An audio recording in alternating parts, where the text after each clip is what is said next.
Assalamualaikum warahmatullahi wabarakatuh. Salam sejahtera bagi kita semua. Shalom, Om Swastiastu, Namo Buddhaya, salam kebajikan. Perkenalkan, nama saya Yosefa Maria Puji Rahayu. Saya Networking Manager Kampus Onboarding Program Praktisi Mengajar. Sekaligus host dalam kegiatan kita pada pagi hingga siang hari ini. Pertama-tama saya ucapkan selamat datang kepada Direktur Sumber Daya Direktorat Jenderal Pendidikan Tinggi, Riset, dan Teknologi, Bapak Dr. Muhammad Sofan Effendi, MED, Direktur Kelembagaan dan Sumber Daya Pendidikan Tinggi Vokasi, Direktorat Jenderal Pendidikan Vokasi, Bapak Dr. Henry Togar Hasiholan Tambunan, SEMA, Ketua Pelaksana Pusat Kampus Merdeka, Bapak Supriyadi, PSD, MSc, CA, AK, Kepala Program Praktisi Mengajar Bapak Gamaliel Luane, ST, MLE, Wakil Ketua Bidang Kampus Onboarding Program Praktisi Mengajar, Ibu Profesor Dr. Kristina Widya Utami, MM, CLC, CPM Asia, Wakil Ketua Bidang Praktisi Onboarding Program Praktisi Mengajar Ibu Gracia Ongko Wijoyo, SE, MSc, dan perwakilan perguruan tinggi se-Indonesia, kami ucapkan selamat datang kepada Bapak Ibu sekalian. Pada pagi hari yang berbahagia ini, patutlah kita memanjatkan puji dan syukur kehadirat Tuhan Yang Maha Esa, karena atas rahmat dan berkat-Nya kita semua diperkenankan untuk hadir dalam kegiatan sosialisasi kepada perguruan tinggi mengenai program praktisi mengajar. Praktisi mengajar adalah salah satu dari bagian program Merdeka Belajar Kampus Merdeka atau program MBKM yang merupakan kebijakan Menteri Pendidikan, Kebudayaan, Riset, dan Teknologi yang memiliki tujuan mendorong mahasiswa untuk menguasai berbagai keilmuan yang berguna dalam memasuki dunia kerja sekaligus membentuk sumber daya manusia yang unggul melalui pendidikan tinggi. Program ini melengkapi perkuliahan di perguruan tinggi dengan menghadirkan ruang kolaborasi antara dosen dan praktisi yang memiliki pengalaman industri dan dilaksanakan dalam 1 semester.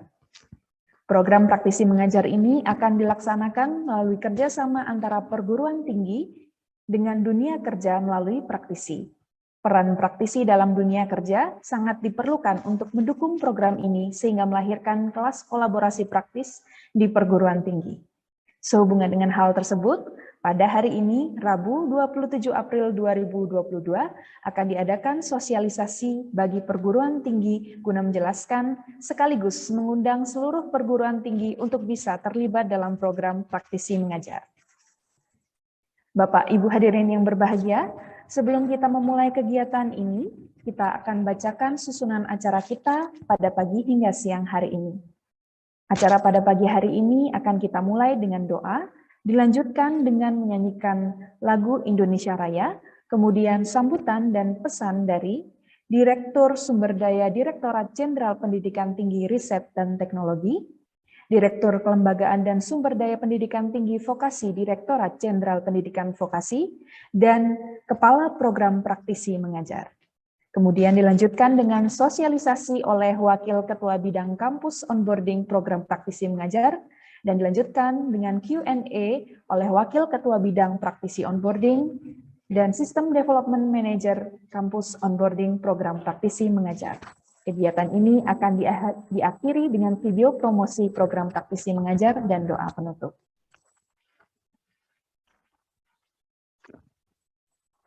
Bapak Ibu hadirin yang kami hormati, sebelum kita memulai rangkaian acara kegiatan hari ini, marilah kita memanjatkan doa kepada Tuhan Yang Maha Esa sebagai rasa syukur kita atas kesehatan dan kebahagiaan yang diberikan kepada kita hingga hari ini. Marilah kita berdoa sesuai agama dan keyakinan kita masing-masing berdoa. Kita mulai.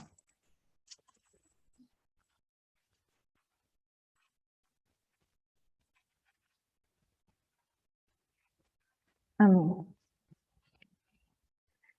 Bapak Ibu hadirin yang berbahagia, marilah kita memulai acara kita dengan menyanyikan lagu Indonesia Raya sebagai bukti cinta kita terhadap tanah air.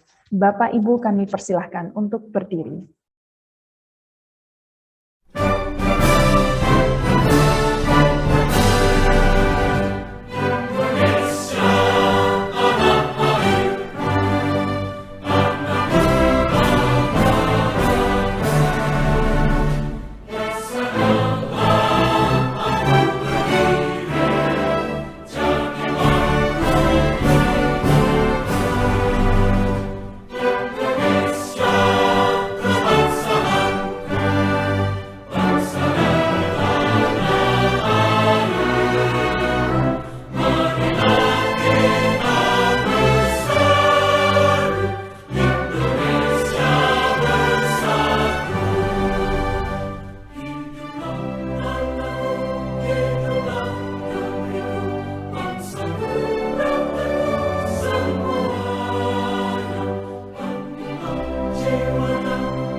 Hadirin kami persilahkan untuk duduk.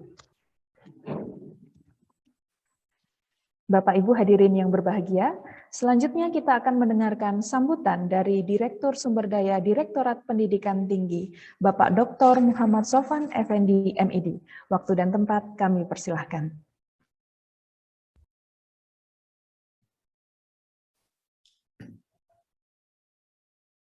Baik, terima kasih. Assalamualaikum warahmatullahi wabarakatuh. Salam sejahtera, selamat pagi buat kita semua. Om Swastiastu, Namo Buddhaya, salam kebajikan. Yang saya hormati Direktur Kelembagaan dan Sumber Daya Ditjen Dikti Vokasi, Bapak Dr. Henry Togara Siholan Tambunan.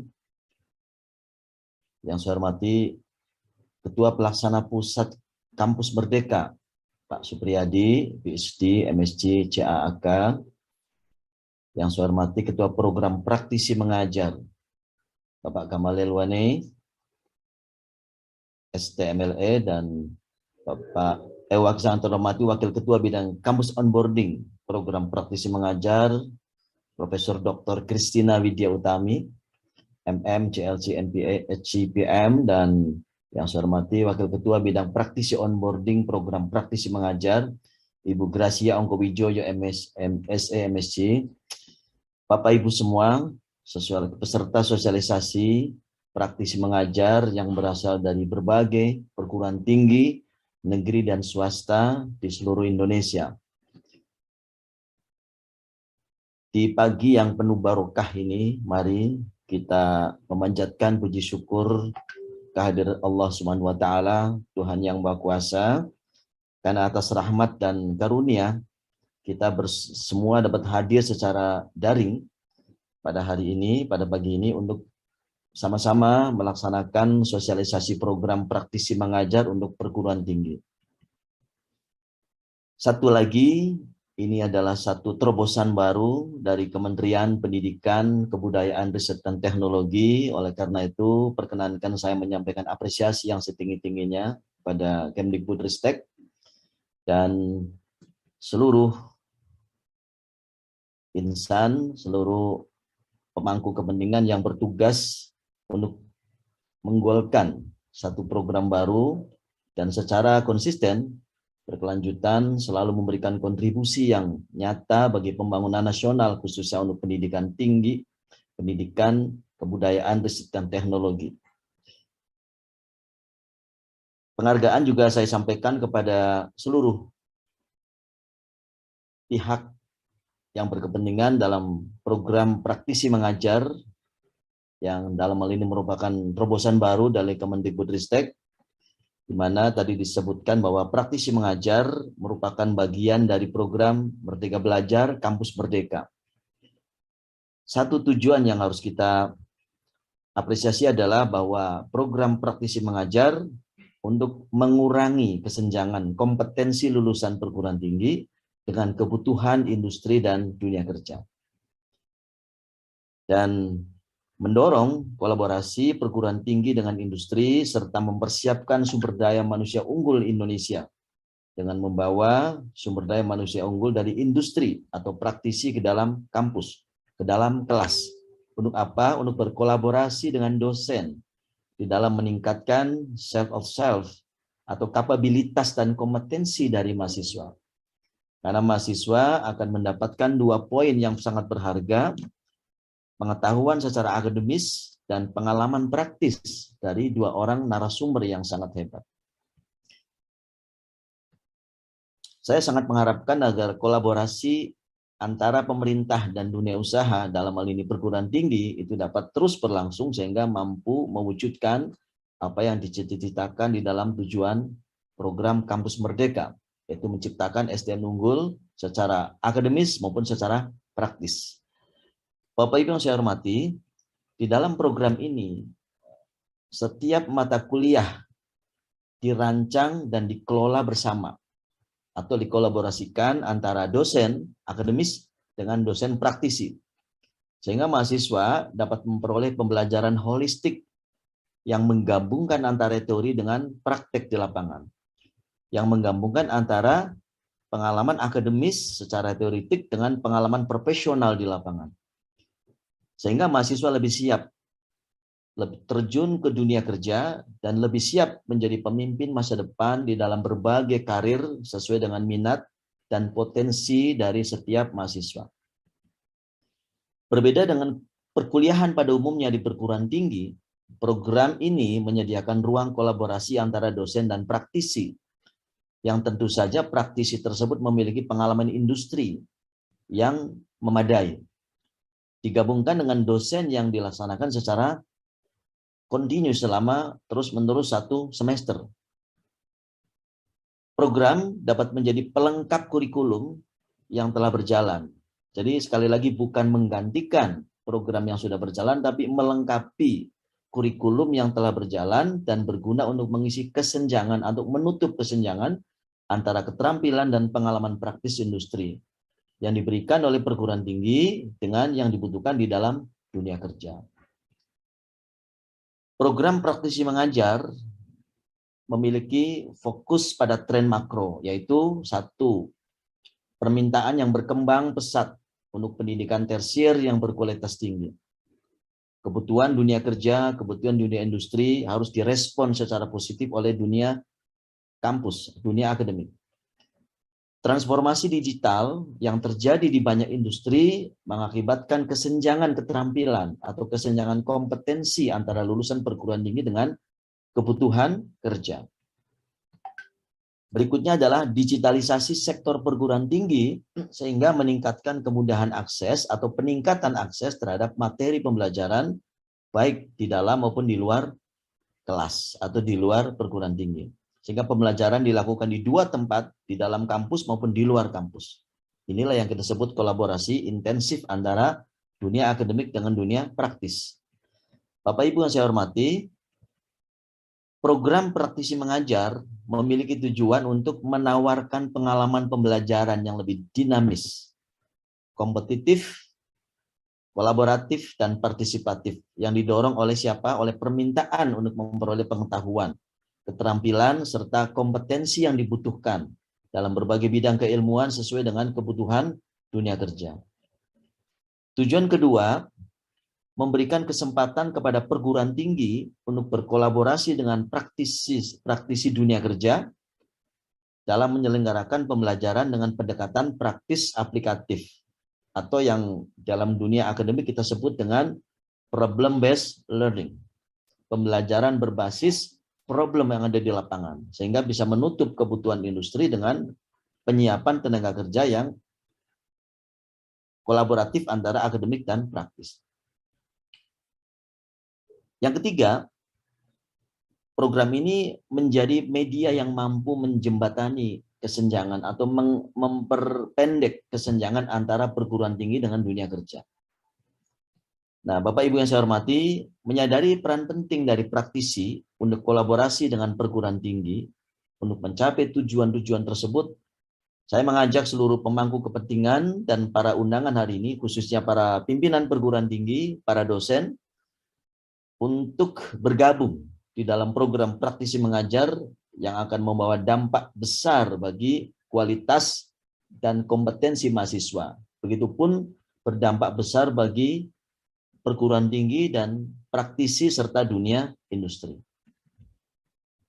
Nah, sebelum saya mengakhiri, sekali lagi saya menyampaikan terima kasih kepada Kementerian Pendidikan, Kebudayaan, Riset dan Teknologi dan seluruh insan yang terlibat di dalam terobosan program kali ini, program praktisi mengajar yang sudah memberikan wadah bagi perguruan tinggi untuk bisa bekerja sama dengan industri. Akhirul kata kami sampaikan terima kasih untuk atensi dari seluruh Bapak Ibu peserta sosialisasi. Semoga program ini bermanfaat dan bisa kita tindak lanjuti di perguruan tinggi kita masing-masing demi kemajuan pendidikan tinggi Indonesia. Wallahul muwaffiq ila aqwamit thoriq. Assalamualaikum warahmatullahi wabarakatuh. Selamat pagi, salam sejahtera untuk kita semua. Om Swastiastu, Namo Buddhaya, salam kebajikan. Terima kasih Bapak Sofyan untuk sambutannya. Baik, untuk acara selanjutnya, Bapak Ibu, kita akan mendengarkan sambutan dari Direktur Kelembagaan dan Sumber Daya Pendidikan Tinggi Vokasi, Direktorat Jenderal Pendidikan Vokasi, kepada Bapak Dr. Henry Hasiholan Tambunan, SEMA. Waktu dan tempat kami persilahkan. Baik, terima kasih. Assalamualaikum warahmatullahi wabarakatuh. Salam Om Swastiastu, Namo Buddhaya, salam kebajikan. Yang saya hormati Bapak Dr. Muhammad Sofwan Effendi, Direktur Sumber Daya Pendidikan Tinggi. Yang saya hormati Ketua Pelaksana Pusat Kampus Merdeka, Bapak Supriyadi, Ketua Program Praktisi Mengajar, Bapak Gamaliel Wane, Wakil Ketua Bidang Kampus Onboarding Program Praktisi Mengajar, Ibu Profesor Christina Widya Utami, Wakil Ketua Bidang Praktisi Onboarding Program Praktisi Mengajar, Ibu Gracia Ongkowijoyo, Bapak Ibu Pimpinan LDIKTI seluruh wilayah di Indonesia, Bapak Ibu Pimpinan Perguruan Tinggi, baik perguruan tinggi akademik maupun vokasi seluruh Indonesia. Pertama-tama kita panjatkan puji syukur kehadirat Tuhan Yang Maha Esa, karena atas rahmat dan ridhonya lah kita pada hari ini dapat hadir dalam rangka mengikuti sosialisasi program praktisi mengajar untuk perguruan tinggi. Pertama, perkenankan saya menyampaikan apresiasi sebesar-besarnya kepada Bapak Ibu sekalian yang telah berkenan hadir pada acara sosialisasi program praktisi mengajar ini, dan seluruh stakeholders yang senantiasa mendukung seluruh kebijakan dan program-program Kementerian Pendidikan, Kebudayaan, Riset, dan Teknologi yang tentunya secara konsisten dan berkelanjutan mempunyai komitmen memberikan kontribusi yang sangat berharga untuk pembangunan nasional dan kemajuan bangsa Indonesia. Bapak Ibu sekalian, saya hormati, tadi sudah disampaikan Pak Direktur juga, Pak Sofwan, bahwa program praktisi mengajar merupakan bagian dari kebijakan Merdeka Belajar Kampus Merdeka, Kemendikbudristek, yang bertujuan, tadi disampaikan, menutup kesenjangan kompetensi lulusan perguruan tinggi dengan kebutuhan industri dan dunia kerja, kemudian juga mendorong peningkatan kolaborasi perguruan tinggi dan industri atau dunia kerja, serta mempersiapkan sumber daya manusia yang unggul bagi Indonesia, dengan membawa sumber daya manusia unggul dan dari industri ya atau praktisi dunia kerja ke dalam kelas untuk berkolaborasi dengan dosen dalam meningkatkan sense of self tadi. Kapabilitas dan kompetensi tentunya dari mahasiswa agar memperoleh pengetahuan, keterampilan, serta kompetensi yang diperlukan dalam berbagai bidang keilmuan sesuai kebutuhan dunia kerja. Bapak Ibu sekalian yang saya hormati, dalam program ini mata kuliah yang dirancang dan dikelola secara kolaboratif antara dosen di perguruan tinggi dan praktisi dari dunia kerja, sehingga mahasiswa dapat memperoleh pembelajaran holistik berbasis pengalaman empirik yang menghubungkan teori dengan praktek lapangan. Dampaknya tentunya Bapak Ibu sekalian bahwa mahasiswa kita diharapkan akan lebih siap untuk terjun ke dunia kerja ataupun membuka lapangan pekerjaan dan siap menjadi pemimpin masa depan dalam berbagai pilihan karir sesuai minat dan potensi masing-masing setelah mereka nantinya lulus dari perguruan tinggi. Nah, dalam pendidikan tinggi vokasi Bapak Ibu sekalian, pembelajaran berbasis praktek industri ini merupakan suatu keharusan Bapak Ibu, agar bisa menyeimbangkan konteks teoritis yang diperoleh di kampus dan konteks praktisnya.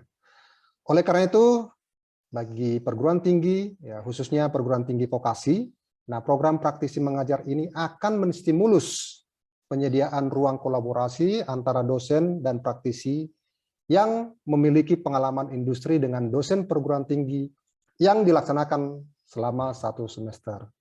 Selain itu, kami melihat bahwa program ini juga dapat menjadi pelengkap kurikulum yang telah berjalan.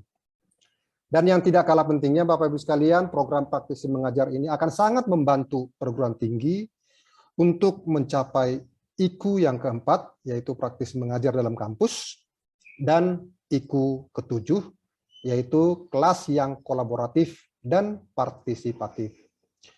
Di sisi lain, Bapak Ibu sekalian, bagi praktisi dan dari dunia industri maupun dunia kerja, program praktisi mengajar ini dapat menjadi sarana untuk mengaktualisasi pengalaman empiriknya di dunia pendidikan. Tentunya mereka akan membantu perguruan tinggi mengikis kesenjangan dengan dunia industri maupun dunia kerja, sharing ilmu pengetahuan berbasis pengalaman di dunia industri maupun dunia kerja, dan tadi meningkatkan kolaborasi yang lebih erat antara perguruan tinggi dengan dunia industri maupun dunia kerja. Bapak Ibu sekalian yang saya hormati, menyadari peran penting dari praktisi untuk berkolaborasi dengan perguruan tinggi untuk mencapai tujuan-tujuan tersebut di atas tadi, saya kembali mengajak Bapak Ibu sekalian kepada seluruh pemangku kepentingan, khususnya perguruan tinggi vokasi, mari mencari partner industri, praktisi terbaik, dan memanfaatkan kesempatan ini, dan mari Bapak Ibu sekalian membuka pintu yang lebih lebar bagi pembelajaran di kampus dengan praktisi industri di dalamnya. Saya sangat mengharapkan agar kolaborasi nyata ini antara pemerintah dan dunia industri ini dapat terus berlangsung dan secara berkelanjutan. Akhir kata, Bapak Ibu sekalian, sekali lagi saya menyampaikan terima kasih kepada seluruh pemangku kepentingan program praktisi mengajar. Mari kita terus sama-sama memajukan bangsa ini dengan terus berkontribusi nyata pada dunia pendidikan. Demikian yang dapat saya sampaikan, kurang lebihnya mohon maaf. Terima kasih atas perhatian Bapak Ibu hadirin sekalian. Wassalamualaikum warahmatullahi wabarakatuh. Shalom, Om Swastiastu, Namo Buddhaya, salam kebajikan. Baik, terima kasih Bapak Henry. Bapak Ibu hadirin yang berbahagia, untuk acara yang selanjutnya adalah sambutan dari Ketua Pelaksana Pusat Kampus Merdeka yang hari ini sedang berhalangan hadir. Oleh karena itu, kita akan lanjutkan dengan mendengarkan sambutan dari Kepala Program Praktisi Mengajar kepada Bapak Gamaliel Wane ST MLE. Waktu dan tempat kami persilahkan.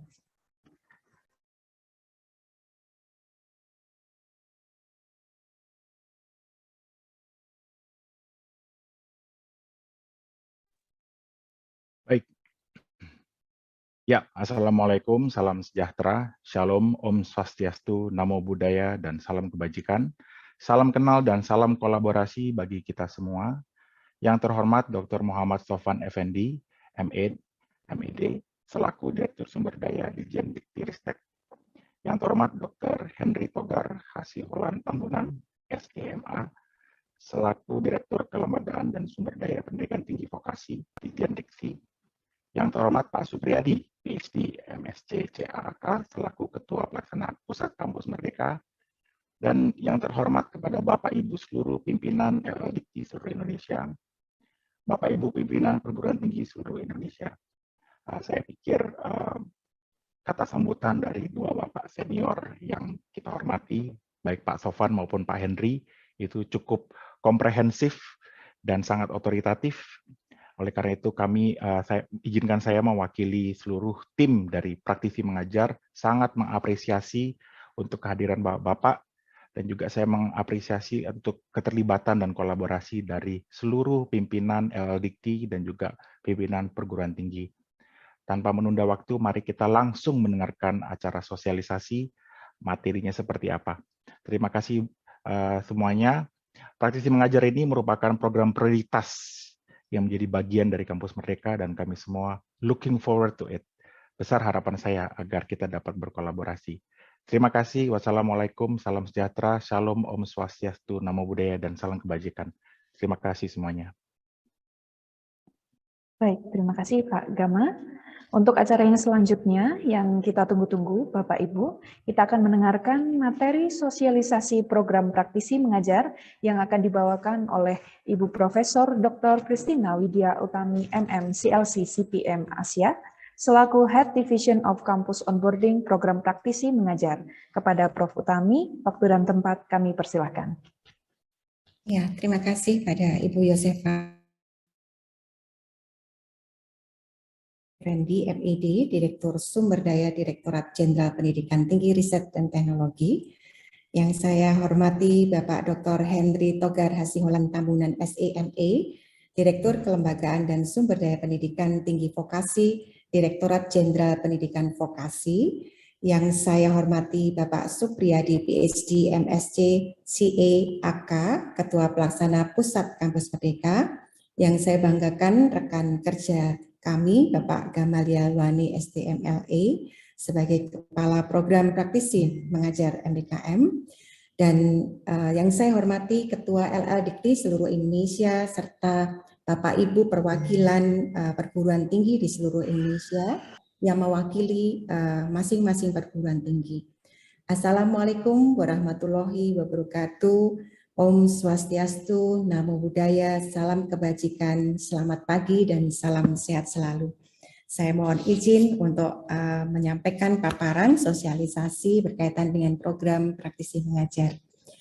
Pada pagi hari yang berbahagia ini, izinkan saya untuk men-sharingkan PPT yang sudah kami siapkan untuk sosialisasi program praktisi mengajar MBKM, di mana program ini dilatar belakangi oleh kondisi yang menjadi concern kita bersama ya sebagai insan pendidik Indonesia, di mana Bapak Ibu bisa melihat bahwa 9,1 juta dari 140,15 juta angkatan kerja di Indonesia masih menganggur.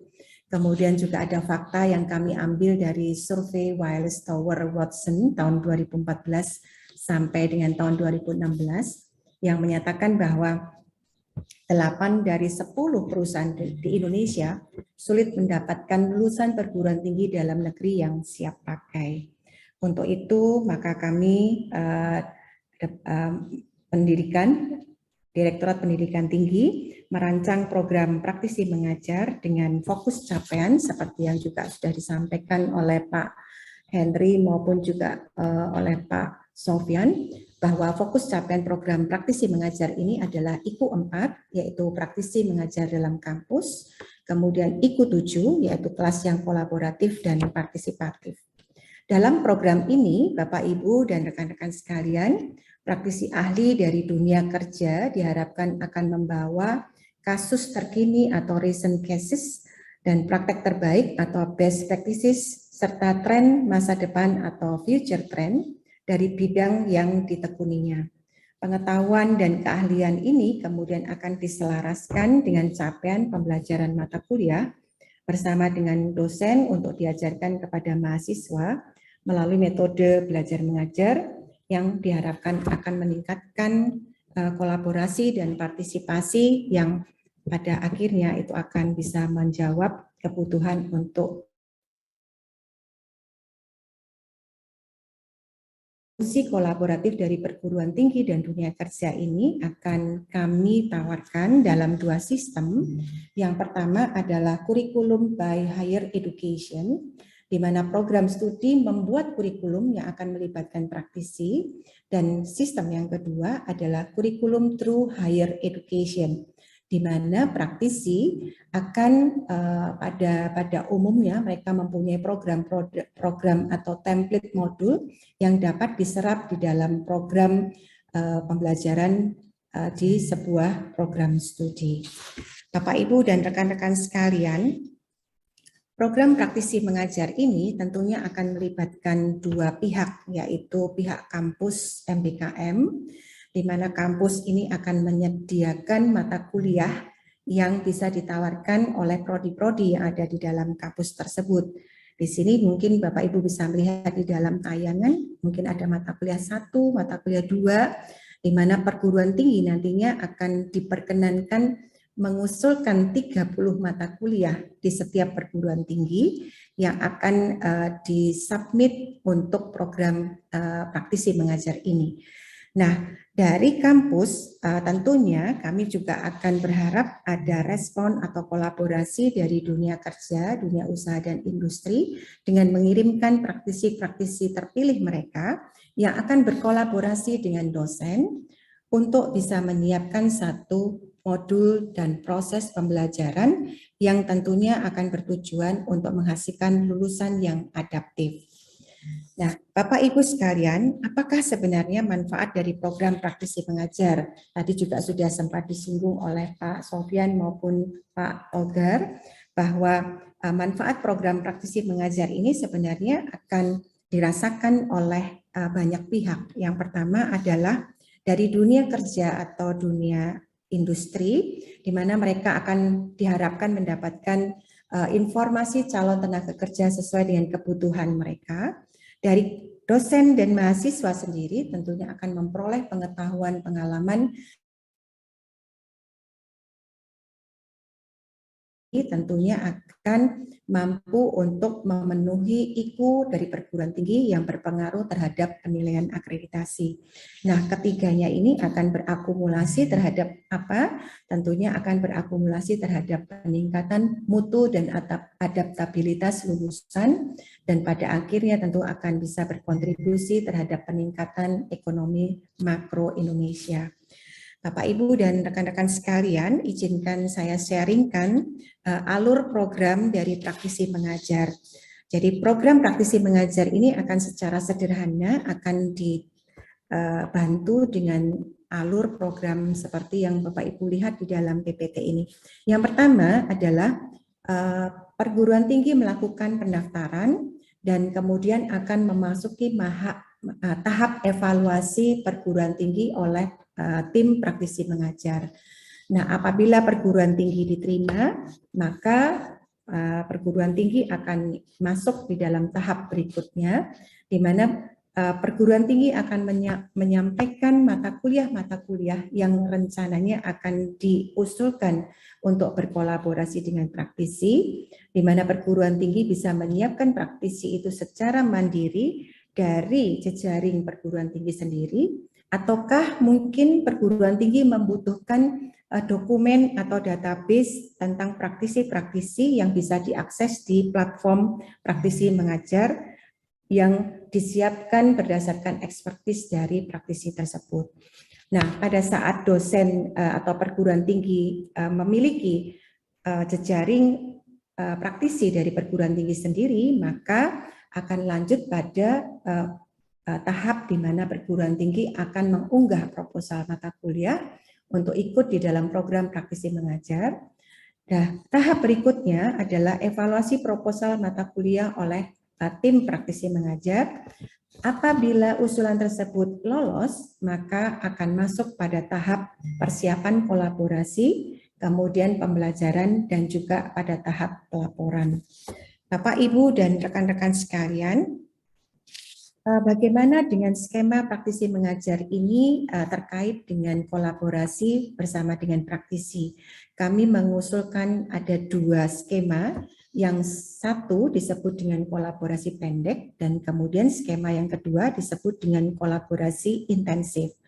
Kolaborasi pendek ini ditujukan kepada praktisi yang memiliki keterbatasan waktu. Bapak Ibu bisa bayangkan bahwa apabila kita mengundang praktisi yang masih aktif berperan sebagai CEO di sebuah perusahaan, tentunya mereka memiliki keterbatasan waktu. Maka ini akan cocok untuk bisa berkolaborasi dengan PT dalam bentuk skema kolaborasi pendek. Nah, bagaimana mekanismenya? Praktisi ini akan diundang minimal 2 kali pertemuan dan 4 jam tatap muka. Sedangkan maksimumnya adalah 10 jam tatap muka per semester yang akan didanai oleh program praktisi mengajar. Kegiatan pelibatan praktisi ini akan dilakukan sebaiknya sebelum tanggal 7 Oktober tahun 2022. Jadi kalau Bapak Ibu bisa melihat kegiatan perkuliahan dari pertemuan minggu pertama sampai dengan minggu ke-16, harapannya 7 Oktober itu adalah Bapak Ibu sudah menyelenggarakan kegiatan pertemuan pada minggu pertama sampai sekitar minggu ke-7 atau minggu ke-8. Nah, sedangkan untuk kolaborasi intensif ini ditujukan bagi praktisi yang dapat terlibat secara intensif. Jadi praktisi di sini memiliki keleluasaan waktu sehingga mereka akan bisa berpartisipasi minimal pada 15 jam tatap muka dalam 1 semester dan maksimal 41 jam kerja per semester yang akan didanai di mana ini termasuk dalam persiapan koordinasi dengan dosen maksimal 3 jam dan feedback serta evaluasi maksimal 2 jam. Dan kegiatan untuk melibatkan praktisi di dalam proses pengajaran ini sebaiknya dilakukan sebelum tanggal 18 November tahun 2022. Batas waktu ini tentunya Bapak Ibu mungkin juga sudah sangat sadar bahwa ini akan berkaitan dengan bagaimana kita melaporkan pertanggungjawaban MONEF, terutama yang berkaitan dengan administrasi keuangannya. Bapak Ibu dan rekan-rekan sekalian, kolaborasi pendek ini bisa dirancang dalam pertemuan minggu pertama sampai dengan minggu kelima. Kira-kira dalam bentuk kegiatan seperti apa? Nah, kami mencoba untuk memberikan gambaran bahwa kolaborasi pendek ini bisa dirancang di dalam RPS dari program studi itu dalam bentuk pertama praktisi memberikan penyampaian materi, diskusi, kemudian pemberian tugas atau kasus, kemudian di minggu kedua misalnya praktisi akan lakukan kolaborasi bersama dengan dosen untuk melakukan diskusi kelompok, di mana praktisi tersebut akan bertindak sebagai fasilitator. Kemudian di minggu ketiga atau minggu keempat dirancang kegiatan di mana praktisi dapat melakukan presentasi hasil belajar dengan memberikan resume atau feedbacknya.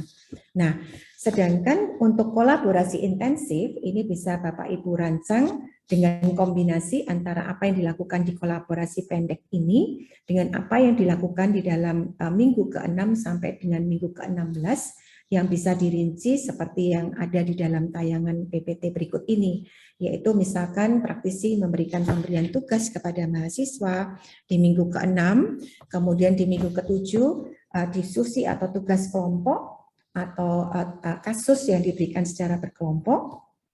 Kemudian di minggu ke-8 atau 9, praktisi bisa diajak berkolaborasi untuk pengerjaan tugas dan tutorial, kemudian presentasi dan evaluasi hasil belajar, sedangkan di minggu ke-12 dan minggu ke-16 itu adalah review dan evaluasi oleh dosen pengampu. Nah, Bapak Ibu sekalian, proses pembelajaran dalam program praktisi mengajar ini akan bisa diwujudkan dalam hal-hal yang sudah dideskripsikan di dalam skema yang tadi ditayangkan di dalam PPT, dan itu tentunya harus terdeskripsikan di dalam RPS yang nanti akan Bapak Ibu submit di dalam kesatuan proposal yang akan diunggah ya di dalam program praktisi mengajar ini. Nah, bagaimana dengan mekanisme keterkaitan ya usulan ini, harapannya kegiatan kolaborasi antara dosen dan praktisi yang akan diwujudkan dalam RPS, Bapak Ibu bisa mengamati apa yang ada di dalam tayangan PPT kali ini, yaitu mata kuliah, setiap mata kuliah tentunya sudah ditetapkan capaian pembelajaran dari mata kuliah tersebut.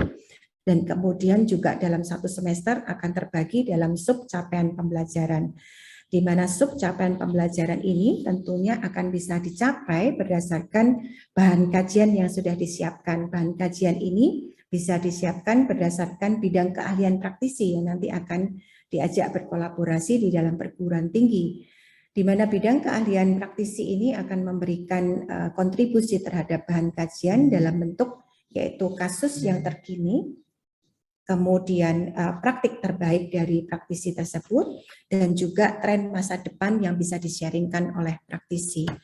Nah, kemudian dari perguruan tinggi tentunya akan melaksanakan aktivitas belajar, kemudian penugasan, pembuatan kriteria penilaian dan rubrik yang diharapkan akan bisa menjawab kebutuhan dari indikator kinerja ke-7 dari program MBKM, dan bentuknya bisa berupa case method atau team based project. Aktivitas 1, aktivitas 2, dan 3 yaitu penetapan sub capaian pembelajaran, kemudian aktivitas belajar dan kriteria penilaian rubrik. Ini tentunya akan kita evaluasi bagaimana keselarasan atau konstruktif alignment-nya. Jadi harapan kami nanti Bapak Ibu dari perguruan tinggi akan mengusulkan rancangan pembelajaran semester dalam konstruksi seperti yang sudah kami paparkan ini. Bapak, Ibu, dan rekan-rekan sekalian, Perencanaan dan metode pembelajaran dari skema kolaborasi pendek dan kolaborasi intensif ini tentunya akan bisa diwujudkan dalam 3 tahapan ini, yaitu yang pertama adalah perencanaan, di mana perencanaan ini tentunya harus ada keselarasan antara constructive alignment yang dikemukakan oleh John Biggs, yaitu yang terdiri dari 1, capaian pembelajaran mata kuliah atau course learning outcome-nya, kemudian proses assessment yang baik, yaitu assessment proses beserta kriteria penilaiannya, dan aktivitas belajar atau learning activity-nya. Kemudian yang kedua, yaitu bahan kajian atau materi ajar yang disusun praktisi, bisa berupa kasus terkini atau recent cases, kemudian praktik terbaik atau best practices, dan tren masa depan atau future trend dari bidang yang ditekuni oleh para praktisi yang kita undang untuk berkolaborasi dalam program praktisi pengajar ini. Yang ketiga, yaitu metode pembelajarannya. Jadi untuk memenuhi indikator kinerja utama IQ7, maka pembelajaran dalam program ini diharapkan dengan menggunakan metode pembelajaran pemecahan kasus atau case methods, atau pembelajaran kelompok yang berbasis proyek atau team based project, atau kombinasi keduanya sebagai sebagian dari bobot evaluasi yang akan kami lakukan. Bagaimana dengan program ini, lini masa dari program praktisi mengajar? Bapak Ibu, kami ingatkan bahwa tahap yang pertama dengan masa waktu yaitu tanggal 11 April sampai dengan 9 Juni tahun 2022, di mana sosialisasi program dan pendaftaran praktisi ini kami lakukan. Kemudian masuk di tahap yang kedua, yaitu tanggal 2 Mei sampai dengan 10 Juni tahun 2022, yaitu pendaftaran mata kuliah yang dilakukan oleh perguruan tinggi. Kemudian tahap yang ketiga, yaitu tanggal 16 Mei sampai dengan 17 Juni tahun 2022, yaitu seleksi mata kuliah. Jadi reviewer dari program praktisi mengajar akan melakukan review terhadap usulan perguruan tinggi berupa RPS atau mata kuliah yang diusulkan dari program ini. Kemudian yang keempat, yaitu pada tanggal 1 Juli tahun 2022, yaitu pengumuman hasil dari seleksi, dan tanggal 5,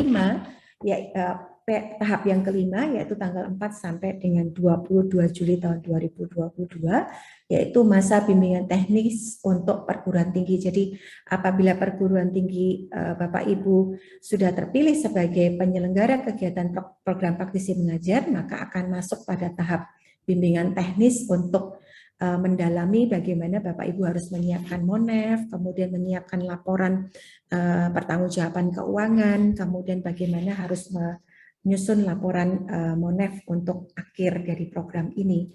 Kemudian yang keenam, yaitu pada periode 1 Agustus sampai dengan 18 November tahun 2022, yaitu pelaksanaan program praktisi mengajar tanggal 1 Agustus sampai 18 November 2022. Kemudian batas akhir kolaborasi pendek kami ingatkan kembali harus sudah dilakukan sebelum tanggal 7 Oktober tahun 2022, dan pengumpulan laporan kemajuan serta laporan kegiatan praktisi kolaborasi pendek itu dilakukan pada tanggal 26 September hingga 14 Oktober tahun 2022. Tanggal 7 sampai 25 November 2022 diharapkan Bapak Ibu perguruan tinggi penyelenggara akan mengumpulkan laporan akhir. Persyaratan bagi perguruan tinggi untuk dapat mengikuti program praktisi mengajar ini adalah yang pertama, perguruan tinggi di bawah naungan Kemendikbudristek. Mohon maaf sebentar Bapak Ibu.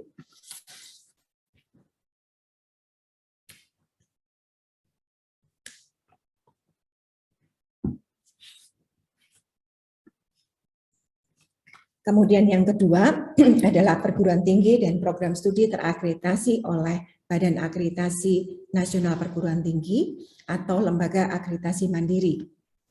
Kemudian yang ketiga adalah perguruan tinggi memiliki learning management system sendiri, ataukah bisa juga menggunakan atau mengadopsi learning management system yang ada di SPADA Indonesia. Bagaimana dengan kewajiban dari perguruan tinggi, Bapak Ibu? Kewajiban perguruan tinggi yang pertama adalah wajib mengajukan subjek mata kuliah beserta dengan praktisi dunia kerja yang akan berkolaborasi dengan dosen untuk mata kuliah tersebut. Kemudian yang kedua, perguruan tinggi wajib melakukan proses review, seleksi, dan memastikan praktisi yang diajukan untuk memenuhi kualifikasi dan persyaratan. Yang ketiga adalah perguruan tinggi menunjuk koordinator program melalui surat penunjukan yang ditandatangani oleh pimpinan perguruan tinggi. Nah, Bapak Ibu, koordinator ini tentunya akan menjembatani komunikasi antara perguruan tinggi dengan tim praktisi mengajar.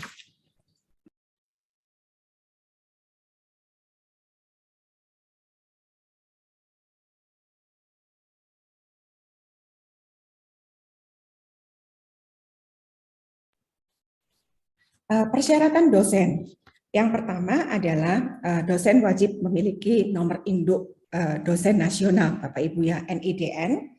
Kemudian yang kedua adalah terdaftar di perguruan tinggi peserta program praktisi mengajar. Kemudian yang ketiga adalah merupakan dosen pengampu dari mata kuliah yang diusulkan dalam program praktisi mengajar. Berikutnya adalah bagaimana dengan persyaratan praktisi. Nah, praktisi ini disyaratkan memiliki motivasi yang kuat untuk berkontribusi di bidang pendidikan. Kemudian yang kedua, sudah bekerja dan atau membuka usaha minimal 3 tahun pengalaman kumulatif sejak lulus minimal D3 atau sederajat. Saat ini masih bekerja atau memiliki usaha yang masih beroperasi, kemudian memiliki keahlian yang dapat diajarkan dan tidak berstatus sebagai dosen dengan NIDN tentunya. Batasan jumlah praktisi yang terlibat di dalam program praktisi mengajar, yang pertama adalah khusus untuk kolaborasi pendek, 1 mata kuliah maksimal dapat melibatkan 2 praktisi dengan rasio kelas dengan dosen yaitu 25, 1 dosen dengan 25 sampai dengan 50 mahasiswa. Kemudian untuk 1 praktisi maksimal mengikuti 3 mata kuliah kolaborasi pendek yang berbeda-beda dalam 1 semester. Jadi jika praktisi ini submit sebagai praktisi di dalam kolaborasi pendek, maka dimungkinkan untuk bisa terlibat di dalam 3 mata kuliah yang berbeda, Bapak Ibu ya, dalam 1 semesternya. Kemudian 1 praktisi maksimal mengikuti 1 mata kuliah kolaborasi intensif untuk setiap semesternya. Nah, teman-teman dan Bapak Ibu sekalian, tugas dari koordinator program. Jadi tadi sudah kami sampaikan bahwa perguruan tinggi wajib untuk menunjuk 1 koordinator program yang akan berkoordinasi dengan tim praktisi mengajar. Tugas dari koordinator program itu adalah yang pertama, melayani administrasi akademik dan pembelajaran di perguruan tinggi bagi peserta dan dosen pengampu mata kuliah. Kemudian yang kedua, yaitu menyediakan kebutuhan penunjang untuk pelaksanaan program. Yang ketiga, memastikan kelengkapan, kebenaran, dan keakuratan seluruh dokumen persyaratan praktisi yang diterima oleh perguruan tinggi. Yang keempat, melakukan sosialisasi internal di perguruan tinggi yang bersangkutan, karena memang ini sifatnya adalah kolaborasi dari berbagai program studi yang ada di perguruan tinggi Bapak Ibu ya. Kemudian yang kelima adalah menjembatani komunikasi antara perguruan tinggi dan juga praktisi. Ini adalah tugas dari koordinator. Nah, perguruan tinggi, bagi perguruan tinggi, apa yang harus dilakukan? Yang pertama, tentunya setelah mengikuti sosialisasi hari ini, Bapak Ibu bisa mendaftar sebagai peserta program praktisi mengajar mulai tanggal 2 Mei tahun 2022 pada link yang tertera di PPT ini. Kemudian yang ketiga, bila lolos tahap evaluasi pertama yaitu proposal A, maka perguruan tinggi mendapat akses untuk memilih praktisi dari database praktisi. Ini untuk apabila mata kuliah yang Bapak Ibu submit itu belum memiliki relasi dengan praktisi ya, tetapi apabila perguruan tinggi sudah memiliki relasi dengan praktisi yang akan ditunjuk di dalam mata kuliah tersebut, maka tentunya tidak perlu harus mencari praktisi tersebut di dalam database praktisi. Kemudian yang keempat adalah perguruan tinggi memasukkan proposal B, dan bila lolos akan masuk ke tahap pelaksanaan. Proposal B ini yang dimaksudkan adalah usulan mata kuliah yang akan disubmit di dalam program praktisi mengajar. Yang kelima adalah melaksanakan pembelajaran, dan yang keenam adalah menyampaikan laporan antara dan laporan akhir. Demikian Bapak Ibu yang bisa kita sampaikan dalam sosialisasi program praktisi mengajar ini. Mari berkolaborasi untuk mempersiapkan SDM unggul Indonesia melalui program praktisi mengajar. Bergembira sekali andai Bapak Ibu bisa merespon dengan baik program ini untuk bisa mewujudkan IKU 4, IKU 7 yang menjadi hal yang utama untuk bisa dilaksanakan pada perguruan tinggi kita masing-masing. Demikian presentasi yang kami sampaikan. Wassalamualaikum warahmatullahi wabarakatuh dan salam kolaborasi. Terima kasih. Baik, Bapak Ibu, kita akan memasuki sesi Q&A, di mana sesi Q&A ini kita akan membuka pertanyaan bagi Bapak Ibu yang ingin bertanya terkait sosialisasi yang sudah kita sampaikan pada hari ini. Bagi Bapak Ibu yang ingin bertanya, silahkan klik link yang ada di chat box dan silahkan Bapak Ibu menuliskan pertanyaan yang nanti akan saya langsung berikan kepada Bu Gracia dan Pak Febri, begitu ya. Baik, kita akan masuk ke sesi pertama. Saya akan berikan kesempatan ke 5 pertanyaan yang sudah masuk pada link yang ada di chat box. Saya akan bacakan satu persatu. Mohon bantuan kepada Pak Febri dan Bu Gracia untuk menjawab pertanyaan yang akan saya bacakan. Baik, untuk pertanyaan pertama, pada saat PT ingin mendaftar, apakah MK yang didaftarkan harus satu fakultas atau boleh lintas fakultas? Nah, pertanyaan ini saya akan berikan kepada Pak Febri. Silakan Pak Febri untuk menjawab. Ya, terima kasih Bu Yosefa. Jadi satu perguruan tinggi, Bapak Ibu, ini diizinkan untuk mengajukan 30 mata kuliah, yang mana 30 mata kuliah ini dimungkinkan dilakukan di lintas fakultas, begitu ya Bapak Ibu ya. Dan tentunya diharapkan setiap PT bisa memaksimalkan kesempatan ini untuk mendukung kegiatan program praktisi mengajar. Saya kira demikian, Bu Yosefa. Baik, terima kasih Pak Febri untuk jawabannya. Berarti di sini kita ada ya bahwa pendaftaran yang diizinkan lintas prodi itu maksimal yang diusulkan adalah 30 mata kuliah, begitu ya Pak Febri ya? Ya, betul. Baik, terima kasih Pak Febri untuk jawabannya. Untuk pertanyaan kedua, Bapak Ibu, pertanyaan yang masuk adalah apakah semua mata kuliah saat mendaftar harus semua memiliki praktisi pendamping dosen? Bagaimana jika belum memiliki? Ya, pertanyaan ini saya serahkan ke Bu Gracia untuk menjawab. Silakan Bu Gracia.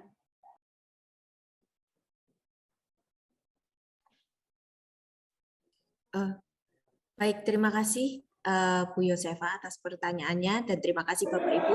Izinkan saya menjawab pertanyaannya.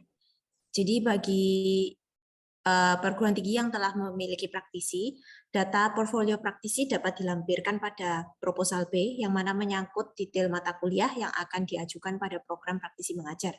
Apabila PT belum memiliki praktisi, PT dapat menggunakan direktori praktisi yang disediakan oleh tim kami dari tim praktisi mengajar. Diharapkan pemilihan praktisi dapat disesuaikan dengan mata kuliah yang Bapak Ibu ajukan pada program ini. Demikian, semoga menjawab. Baik, terima kasih Bu Gracia untuk jawabannya. Berarti untuk PT yang telah memiliki praktisi itu bisa langsung mendaftar begitu ya. Bila PT belum memiliki praktisi, maka PT bisa mengakses direktori praktisi yang ada di web praktisi mengajar begitu ya Bu Gracia ya. Baik, terima kasih Bu Gracia untuk jawaban yang diberikan. Untuk pertanyaan ketiga, Bapak Ibu, yaitu pertanyaan mengenai bagaimana kita bisa menghubungi praktisi yang ada di direktori. Nah, ini nyambung nih Bu Gracia ke pertanyaan kedua. Saya serahkan ke Bu Gracia, silakan.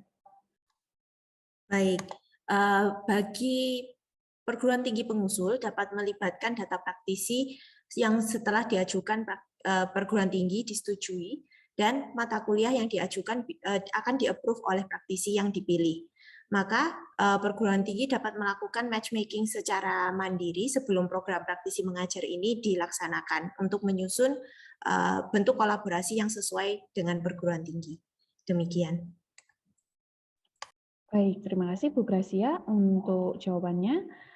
Berarti nanti jika ingin menghubungi praktisi yang ada di direktori, PT Pengusul bisa melihat data praktisi yang ada di web, begitu ya Bu Gracia ya? Oke. Ya, betul Bu. Baik, terima kasih Bu Gracia. Untuk pertanyaan selanjutnya, bagaimana kami tahu mata kuliah mana yang diterima atau tidak? Dan apakah mata kuliah yang ditolak akan mempengaruhi mata kuliah yang lain? Nah, pertanyaan ini saya serahkan ke Pak Febri untuk menjawab. Silakan Pak Febri. Ya, baik Bu Yosefa. Jadi Bapak Ibu, program praktisi mengajar ini, Bapak Ibu akan mengunggah 2 proposal ya. Jadi proposal A itu adalah portofolio perguruan tinggi, di mana salah satu yang dilihat adalah proposal tersebut melampirkan bukti akreditasi perguruan tinggi, begitu Bapak Ibu ya. Jadi setelah proposal A disetujui, maka akan dilanjutkan ke proposal B, yang mana proposal B berisi seluruh mata kuliah yang akan dikolaborasikan bersama praktisi di program praktisi mengajar.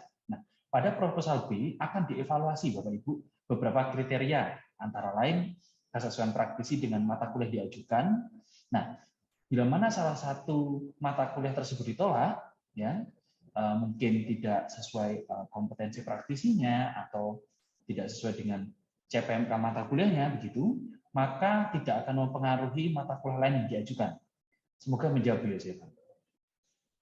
Baik, terima kasih Pak Febri. Berarti nanti akan ada 2 proposal begitu ya Pak ya, proposal A dan proposal B. Jadi untuk proposal A nanti menunggu disetujui dulu, begitu ya Pak, baru setelah itu bisa upload proposal B, begitu ya Pak Febri ya.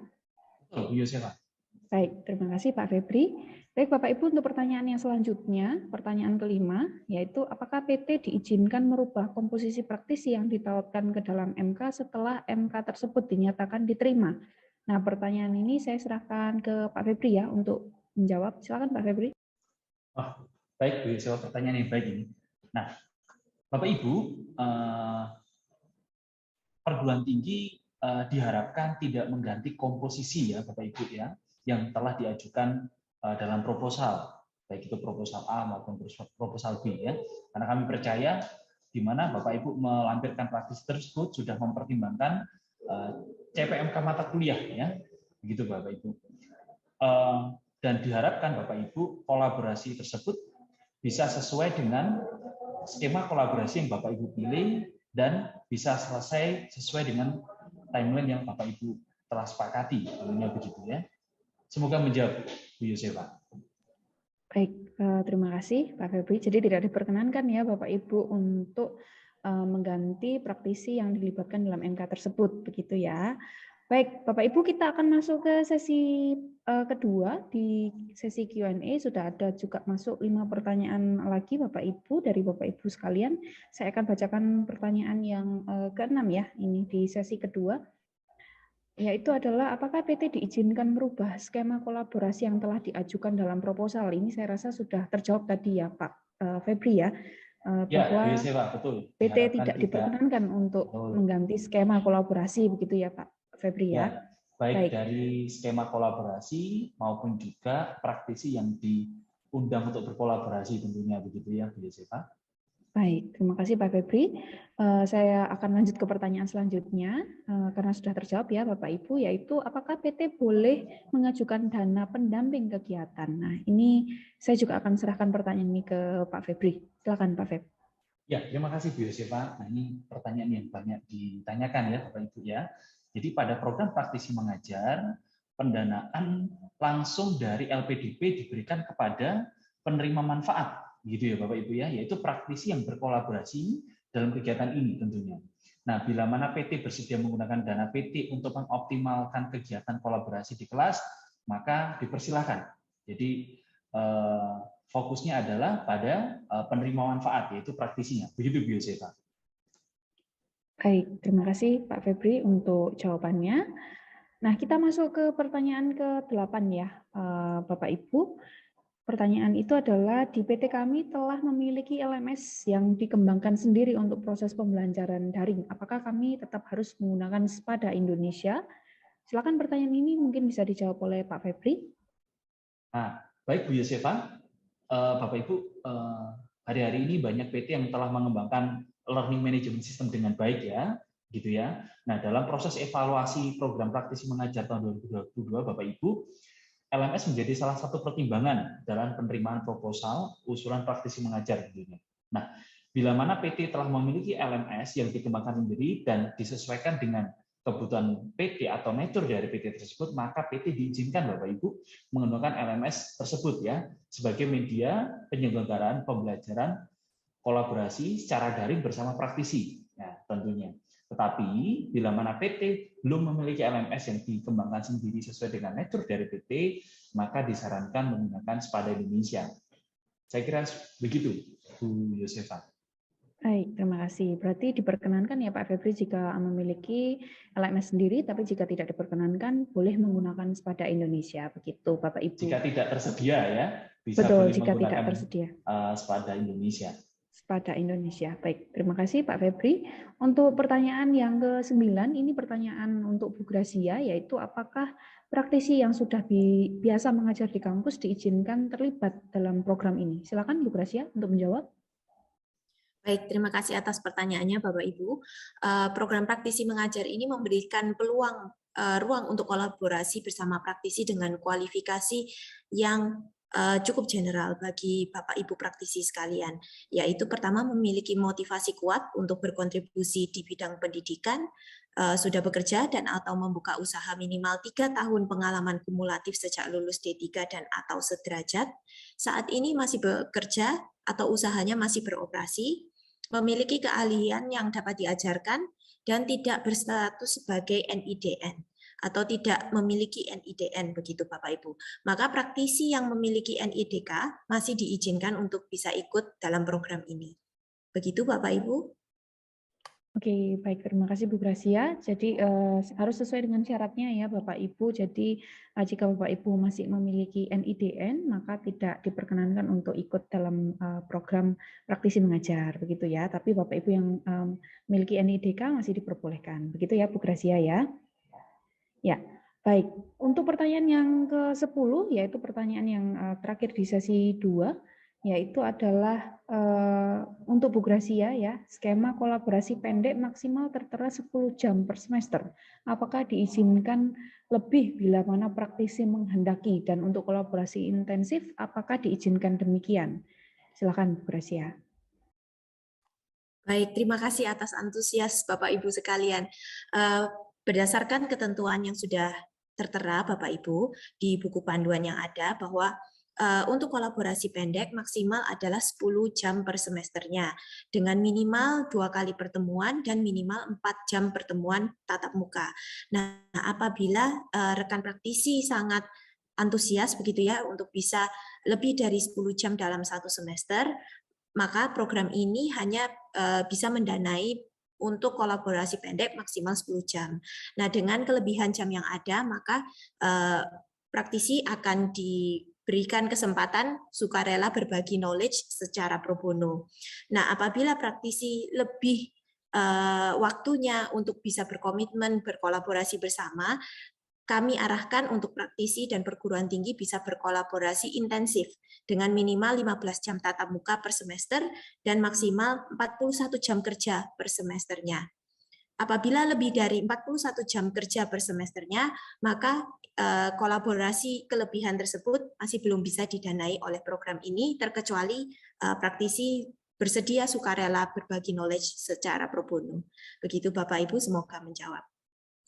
Oke, terima kasih Bu Gracia untuk jawabannya. Jadi karena banyak antusias ya Bu Gracia nih tanya mengenai bagaimana nih skema kolaborasi begitu ya Bu Gracia, dan ternyata memang kalau lebih dari jam yang sudah ada ketentuannya di program praktisi mengajar, maka pendanaan hanya sampai maksimal yang tertera ya di buku panduan, begitu ya Bu Gracia ya. Betul Bu. Baik. Untuk pertanyaan yang selanjutnya Bapak Ibu, kita masuk ke sesi 3. Pertanyaan pertama masih ke Bu Gracia, yaitu apakah diizinkan melibatkan praktisi lebih dari 2 orang dalam kolaborasi intensif karena terkait kebutuhan pembelajaran mahasiswa. Silakan Bu Gracia. Baik, program kami mengakomodir kerjasama praktisi dan dosen dalam kelas kolaborasi, namun tentunya ada batasannya Bapak Ibu. Jadi bagi satu mata kuliah maksimal melibatkan 2 praktisi dengan rasio kelas 1 dosen dengan 25 hingga 50 mahasiswa. Dan satu praktisi maksimal mengampu 3 mata kuliah kolaborasi pendek yang berbeda dalam satu batch. Namun apabila praktisi ini memilih kolaborasi intensif, maka hanya diperbolehkan dalam satu batch mendapatkan satu kolaborasi intensif. Nah, apabila perguruan tinggi menyelenggarakan mata kuliah yang membutuhkan lebih dari yang ditentukan, apabila rasio mahasiswanya lebih tinggi lagi, maka program ini akan mendukung untuk jumlah praktisi yang lebih dengan swadaya kegiatan. Begitu Bu Yosefa. Baik, terima kasih Bu Gracia untuk jawabannya. Jadi tergantung skemanya ya Bu Gracia ya, untuk diperbolehkan lebih dari 2 atau tidak, begitu ya Bu Gracia. Baik, untuk pertanyaan yang kedua di sesi 3 ini untuk Pak Febri ya, Pak Febri, apakah ada aturan terkait pembagian kontribusi kelas dalam program ini antara praktisi dengan dosen pengampu MK? Silakan Pak Febri. Ya, matur nuwun Bu Yosefa. Jadi Bapak Ibu dibutuhkan kolaborasi yang baik ya antara dosen dan praktisi dalam program praktisi mengajar. Tentunya baik dosen dan praktisi memiliki fungsi masing-masing. Nah, bagi dosen pengampu MK berarti menyusun ya rencana pembelajaran semester yang dapat menunjukkan kebutuhan praktisi kapan yang tepat ya, berapa lama praktisi mengisi dalam pembelajaran tersebut. Ini terkait dari skema kolaborasi, begitu ya Bapak Ibu. Nah, dalam implementasi kelas, Bapak Ibu, diharapkan dosen tetap berada pada pembelajaran ya, jadi sehingga bisa mendampingi praktisi tentunya dalam mendelivery pembelajaran di kelas. Nah, ini diharapkan menjawab IKU 4 ya dan IKU 7, indikator kinerja utama tentang kelas kolaboratif dan partisipatif dan praktisi mengajar di kelas ya Bapak Ibu ya. Saya kira begitu Bu Yosefa. Baik, terima kasih Pak Febri. Jadi memang kalau misalnya ini ya Pak Febri ya, apakah ada pembagian kontribusi kelas? Tentunya ada, karena butuh kolaborasi yang baik antara praktisi dan juga dosen begitu ya. Baik, untuk pertanyaan ketiga di sesi 3 ini Bapak Ibu, saya berikan kepada Bu Gracia, yaitu pada pelaksanaan program praktisi mengajar bila mana di tengah jalan terjadi praktisi mundur dari kegiatan, ini bagaimana ya Bu Gracia? Begitu. Silakan Bu Gracia untuk dijawab. Baik, terima kasih atas pertanyaannya Bapak Ibu. Kami mengharapkan praktisi yang sudah berkolaborasi ini memiliki komitmen yang penuh pada pengembangan Indonesia menjadi kontribusi besar dunia kerja terhadap percepatan kemajuan perguruan tinggi menuju Indonesia Emas 2045.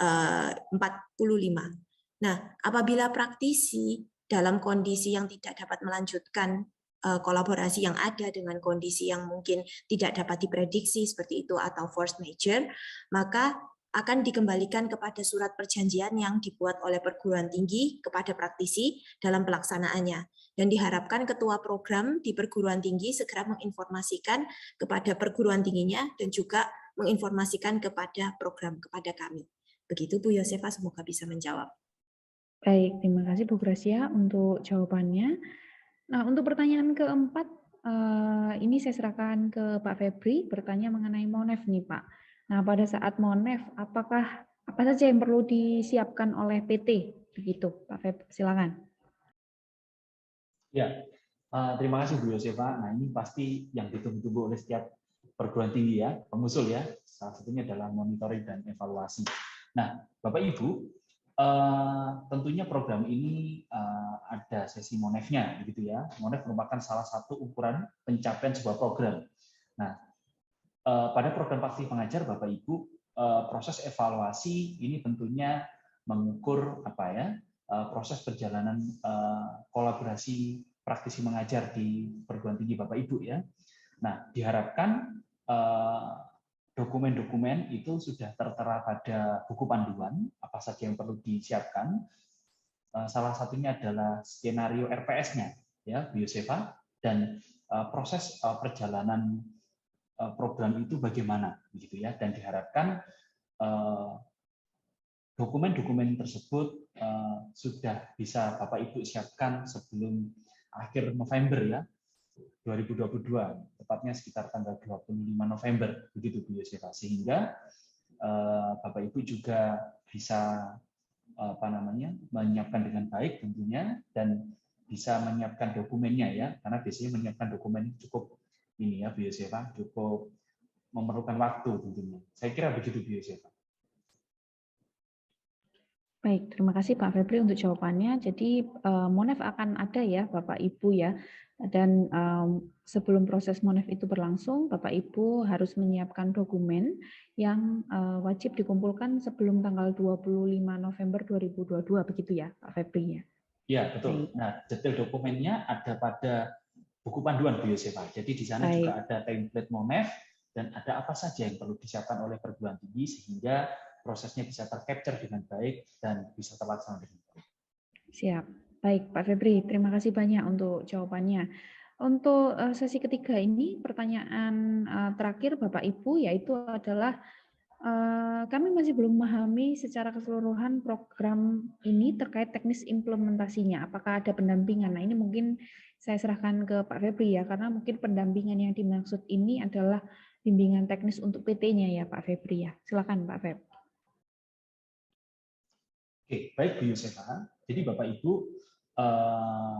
kami dari tim program praktisi mengajar tentunya telah menuliskan panduan secara lengkap ya di buku panduan Bu Yosefa, begitu ya, baik secara alur apa yang perlu Bapak Ibu siapkan dan template-nya kami sudah siapkan. Pun juga Bapak Ibu, di lini masa program kami, tim praktisi mengajar juga menyediakan bimbingan teknis Bapak Ibu untuk perguruan tinggi dalam implementasi program praktisi mengajar. Nah, periodenya sekitar tanggal 27 Juni sampai 8 Juli 2022, begitu Bu Yosefa. Jadi sehingga Bapak Ibu bisa dapat kontekstual pemahaman yang lengkap begitu ya dalam penyusunan proposal, pelaksanaan program dan evaluasi. Tentunya begitu Bu Yosefa. Baik, terima kasih Pak Febri untuk jawabannya. Nah, Bapak Ibu, kita akan masuki sesi keempat, di mana sesi keempat ini sudah banyak juga pertanyaan yang masuk, jadi saya akan ambil 5, dan kebetulan nih Bu Gracia pertanyaannya terkait praktisi. Ada 3 terkait praktisi, dan mungkin jawabannya bisa dijadikan 1 begitu ya Bu Gracia, karena berkaitan satu sama lain begitu. Yang pertama adalah, apakah PT atau dosen boleh membawa teman rekan praktisi untuk bergabung begitu, lalu gambaran terkait kolaborasinya itu seperti apa dan apa saja yang difasilitasi oleh program praktisi mengajar, dan bolehkah mengajak praktisi internasional. Nah, ini kan pertanyaan terkait praktisi ya Bu Gracia, jadi mungkin bisa dijawab sekalian. Silakan Bu Gracia. Baik, terima kasih Bu Yosefa pertanyaannya. Saya langsung rangkai jadi satu ya untuk 3 pertanyaan ini karena saling terkait begitu Bapak Ibu. Jadi perguruan tinggi sangat-sangat kami dukung dan encourage begitu Bapak Ibu untuk bisa membawa rekan praktisi yang biasanya mungkin sudah menjadi rekan mengajar di perguruan tinggi atau mungkin yang Bapak Ibu kenal dan memiliki passion atau waktu yang bisa bergabung ke dalam program ini. Jadi mohon mengarahkan rekan-rekan praktisi Bapak Ibu sekalian untuk bisa diajak berkolaborasi bersama dalam program ini, dan mohon diarahkan para praktisi bisa mendaftarkan profilnya ke website kami di praktisimengajar.id. Nah, Bapak Ibu, setelah rekan-rekan praktisi mendaftarkan profil mereka di website kami, maka profil praktisi ini akan masuk pada direktori program praktisi mengajar, di mana nanti Bapak Ibu selaku perguruan tinggi bisa browsing begitu, bisa melihat praktisi siapa saja yang sudah terdaftar by system, dan Bapak Ibu sekalian bisa mengajukan friend request untuk bisa menghubungi dan mengajak kolaborasi praktisi-praktisi yang ada di dalam direktori ini. Nah, Bapak Ibu, ada rekan kami yang membagikan di Zoom chat ini link deck praktisi yang bisa Bapak Ibu bawa atau sharekan, bagikan ke rekan-rekan praktisi Bapak Ibu sekalian agar bisa join ke dalam program ini. Begitu Bapak Ibu. Nah, nanti saat sudah ada profil praktisi di dalam website kami, maka setelah Bapak Ibu bisa friend request dan mendapatkan persetujuan dari praktisi untuk mengakses informasi kontak praktisi, maka kemudian para dosen bisa secara mandiri menghubungi praktisi untuk mengajak berkolaborasi, yang nanti akhirnya Bapak Ibu bisa masukkan ke dalam proposal B untuk diajukan. Sedangkan untuk pertanyaan praktisi internasional, Bapak Ibu, program ini sangat-sangat terbuka bagi praktisi nasional dan juga internasional. Namun perlu Bapak Ibu ketahui bahwa honor praktisi yang diberikan dari program ini adalah dengan tarif yang sama, dengan standar yang sama, Bapak Ibu. Jadi bagi praktisi nasional dan praktisi internasional, besaran honor praktisi yang diberikan adalah berdasarkan Peraturan Menteri Keuangan Nomor 60 PMK 02/2021 dengan kategori eselon yang disesuaikan berdasarkan Peraturan Kepala Badan Kepegawaian Negara Nomor 35 Tahun 2011. Dan perlu juga Bapak Ibu ketahui bahwa website kami untuk batch 1 ini hanya tersedia dalam bahasa Indonesia. Begitu Bapak Ibu, semoga bisa menjawab. Terima kasih Bu Yosefa. Baik, terima kasih Bu Gracia untuk jawabannya dari 3 pertanyaan tersebut ya. Cukup menjawab dari sisi praktisi ya Bu Gracia ya. Baik, 2 pertanyaan lagi Bu Gracia, ini juga berkaitan dengan praktisi di sesi keempat ini, yaitu apakah praktisi perlu memberikan NPWP badan usaha bagi praktisi yang ingin mendaftar sebagai entrepreneur begitu ya, dan apakah praktisi boleh mendaftar skripsi Bu Gracia? Jadi ada 2 pertanyaan terkait praktisi ya Bu Gracia, silakan bisa dibantu untuk menjawab. Baik, untuk proses seleksi praktisi, Bapak Ibu, ada 2 tahapan prosesnya, yaitu pertama, tim program praktisi mengajar akan memvalidasi profil secara umum dulu. Jadi secara umum profil praktisi kami pastikan bahwa layak untuk ditampilkan dalam direktori, dan kemudian tahapan kedua adalah praktisi langsung akan direview bersamaan dengan proposal yang diajukan oleh perguruan tinggi. Sedangkan untuk pertanyaan NPWP, Bapak Ibu, bagi praktisi yang bekerja sebagai entrepreneur atau berwirausaha, tidak perlu mengupload NPWP badan usaha, melainkan yang perlu diupload adalah NPWP pribadi untuk keperluan pembayaran honor praktisi, karena kami akan langsung memberikan honornya kepada praktisi secara mandiri. Begitu Bapak Ibu, semoga menjawab. Baik, untuk pertanyaan terkait skripsi, Bu Gracia belum terjawab. Apakah praktisi boleh membimbing skripsi? Oh baik, untuk skripsi Bapak Ibu, nah praktisi dapat mengikuti mata kuliah seperti metodologi penelitian atau mata kuliah pengantar masuk ke tugas akhir atau mata kuliah skripsi Bapak Ibu. Karena di mata kuliah seperti metodologi penelitian, praktisi akan dapat memberikan pandangan dan juga arahan yang bisa menjadi masukan untuk penulisan tugas akhir. Jadi praktisi diharapkan ikut mata kuliah pendukung tugas akhir atau skripsi. Begitu. Baik, terima kasih Bu Gracia untuk jawabannya. Baik Bapak Ibu, kita akan memasuki sesi terakhir dari Q&A ya Bapak Ibu. Kebetulan di sini ada 4 pertanyaan begitu ya. 2 pertanyaan terkait PT dan 1 pertanyaan terkait praktisi ya Bapak Ibu. Jadi saya berikan pertanyaan PT ini ke Pak Febri ya Pak Febri. Jadi yang pertama adalah apakah dana masuk ke PT terlebih dahulu Pak Febri? Silakan bisa dibantu jawab. Ya, terima kasih Bu Yosefa. Tadi seperti pertanyaan pada sesi 2 tentunya ya. Pendanaan dari program praktisi mengajar akan langsung diberikan pada penerima manfaat, yaitu praktisi. yang berkolaborasi bersama dosen-dosen di perguruan tinggi Bapak Ibu ya tentunya ya. Dan bila mana PT menyediakan dana pendamping untuk mengoptimalkan kegiatan ini, nah, dipersilakan begitu ya, Bu Yosefa. Baik, terima kasih Pak Febri. Ada pertanyaan lanjutannya nih Pak Feb. Kapan nih Pak Feb PT bisa mendaftar ke program praktisi mengajar ini? Nah, ini yang ditunggu-tunggu tentunya ya. Jadi Bapak Ibu dari perwakilan PT, perguruan tinggi bisa mulai mendaftar baik PT vokasi ataupun PT akademik ya, itu mulai 2 Mei 2022 ya. Jadi sudah dekat ya. Jadi Bapak Ibu bisa mempersiapkan dengan baik rancangan kolaborasinya tentunya, dan Bapak Ibu sudah bisa mulai mendaftarkan perguruan tingginya dan siap mengikuti proses seleksi. Saya kira begitu Bu Yosefa. Baik, terima kasih Pak Febri. Last but not least nih, pertanyaan untuk Bu Gracia.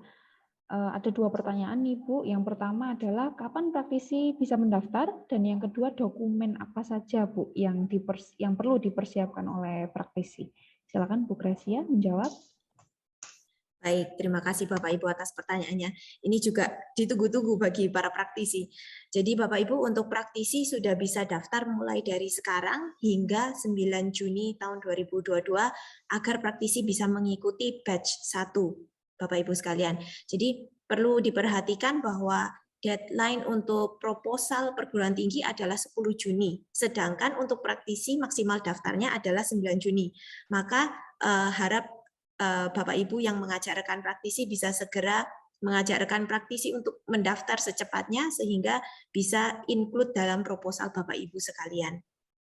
Sedangkan untuk dokumen yang perlu disiapkan oleh para praktisi adalah sebagai berikut Bapak Ibu. Yang pertama adalah KTP untuk memastikan identitas praktisi, karena kami juga perlu untuk pengecekan NIDN praktisi apakah tidak memiliki NIDN begitu. Kemudian bagi praktisi yang profesional silahkan mengupload CV. Bagi praktisi yang wirausahawan silahkan mengupload company profile. Bagi freelancer, kami juga open untuk praktisi freelancer bisa mengupload portofolio. Kemudian setelah proposal perguruan tinggi yang proposal A diterima, maka praktisi bisa memilih opsi berbayar dan perlu mengupload NPWP. Jadi hanya bagi praktisi yang memilih opsi berbayar perlu mengupload NPWP, nama bank, nomor rekening, dan halaman pertama buku bank untuk keperluan pembayaran honor praktisi. Demikian Bapak Ibu, saya kembalikan ke Bu Yosefa. Baik, terima kasih Bu Gracia dan Pak Febri untuk sesi Q&A yang sangat banyak ya pertanyaannya, kita sampai buka dalam 5 sesi. Dan Bapak Ibu jangan khawatir, nanti pertanyaan-pertanyaan yang Bapak Ibu tuliskan dan kita masih belum sempat jawab, atau mungkin Bapak Ibu baru mengetikkan pertanyaan tersebut pada link, kita akan menjawabnya dan kita cantumkan di web praktisimengajar.id. Demikian Bapak Ibu sesi Q&A kita pada siang hari ini.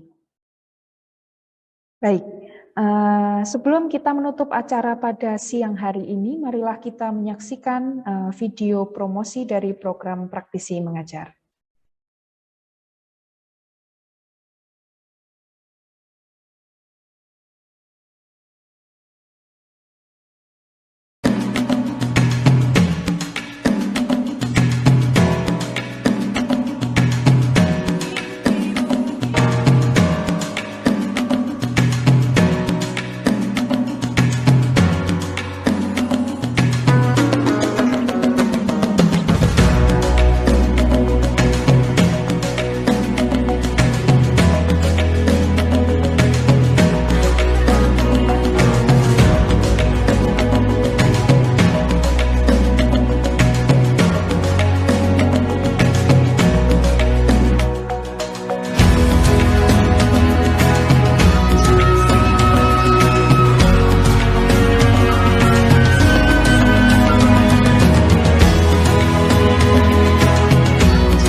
Baik, Bapak Ibu, kita sudah sampai di penghujung acara pada pagi hingga siang hari ini. Sebelum kita menutup acara pada hari ini, alangkah baiknya acara yang sudah kita mulai dengan doa, kita tutup juga dengan doa.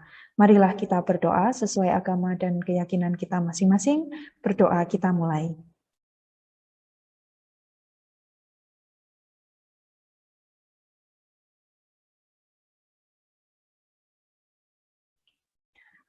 Amin. Baik, Bapak Ibu, terima kasih untuk kehadiran Bapak Ibu dalam acara kegiatan sosialisasi pada pagi hingga siang hari ini. Kami tunggu partisipasi Bapak Ibu semua dalam kegiatan praktisi mengajar. Untuk informasi lengkap, Bapak Ibu dapat mengunjungi laman website di www.praktisimengajar.id dan dapat mengikuti Instagram Praktisi Mengajar. Salam sehat selalu, selamat siang, dan salam kolaborasi.